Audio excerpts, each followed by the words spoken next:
I grew up in the orchards of the Okanagan Valley in Canada, and apples have been an important part of my life.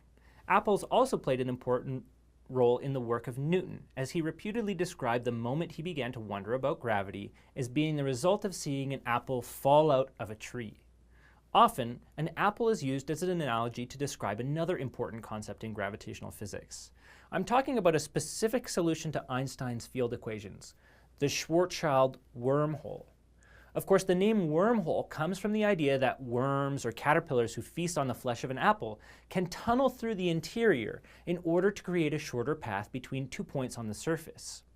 In this analogy, the skin of the apple is our regular four-dimensional space-time, and the flesh of the apple is some higher dimension in a hyperspace. Carl Sagan famously said about wormholes, "It's just possible that you might emerge in another part of space-time, some where else in space, some when else in time." So what exactly is a wormhole? The short answer is that a wormhole looks like a black hole, but instead of a trash-compacting singularity at the center, a wormhole opens back up into a distant region of space-time. In 1916, Ludwig Flamm was studying the Schwarzschild black hole solution to Einstein's field equations when he discovered that a second solution was possible. This second solution described a white hole, a region in space that ejects matter from its event horizon. Flamm then lined up and joined the necks of both the black hole and the white hole, and boom, the concept of a space-time bridge was born. Today, we call this an Einstein-Rosen bridge, after it was rediscovered by Einstein and Rosen in 1935. It wasn't until 1957 that the word wormhole was first used to describe a connection between 2 points in space-time, this time by scientists Charles Misner and John Wheeler. Let's be very clear right off the bat here. White holes and wormholes are purely hypothetical, and unlike black holes, there's no observational evidence of their existence. Mathematically speaking, wormholes can exist, and not only can they tunnel through space, but it's also possible for them to tunnel through time. Throughout the 60s, 70s, and 80s, wormholes entered popular culture through novels like A Wrinkle in Time, The Forever War, and Carl Sagan's Contact. Even modern video games like Portal and Portal 2 employ wormholes as their central game mechanic. In fact, the mathematical development of wormhole theories seems to be heavily influenced by science fiction. When Carl Sagan was writing his science fiction novel Contact, he approached the famous black hole physicist Kip Thorne and asked him how it would be possible for a human being to travel vast distances across the galaxy using a rotating black hole. Thorne suggested instead that Carl consider traveling through wormholes. When Thorne put pen to paper to start figuring out the mathematics, they discovered that wormholes are inherently unstable.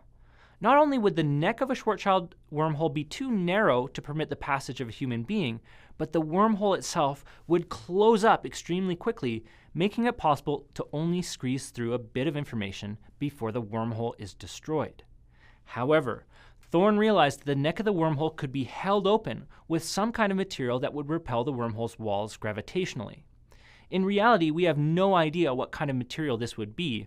All of the regular material in our universe acts through gravitational attraction. If regular matter won't do the job, Thorne posited that a spherical wormhole could be kept open using a form of material with a negative energy density.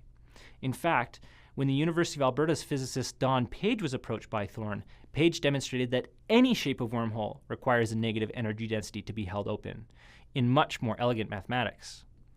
Physicists call this exotic material, and although there are no examples that we know of, there's nothing written in the laws of physics that prevent it from existing in our universe.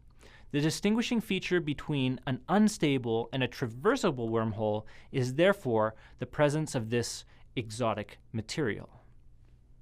One such traversable wormhole was theorized by a scientist named Homer Ellis, who demonstrated a solution to the Einstein field equations that permits safe passage through the wormhole in either direction. Named after him, the Ellis wormhole was used as a template for the wormhole in Interstellar, which carries the crew of the Endurance from orbit around Saturn to Gargantua, in a distant region of the universe.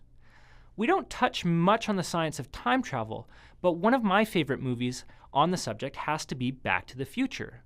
In it, Doc Brown accidentally sends Marty McFly traveling backwards in time from the year 1985 to 1955 in his time-traveling DeLorean. One of my favorite fan theories for how the DeLorean works is that the flux capacitor stores enough energy, 1.21 gigawatts, and not giga as Doc Brown says, to create the negative energy density required to amplify a tiny wormhole. Just big enough and just long enough for the DeLorean and its passengers to squeeze through the wormhole before it closes behind them.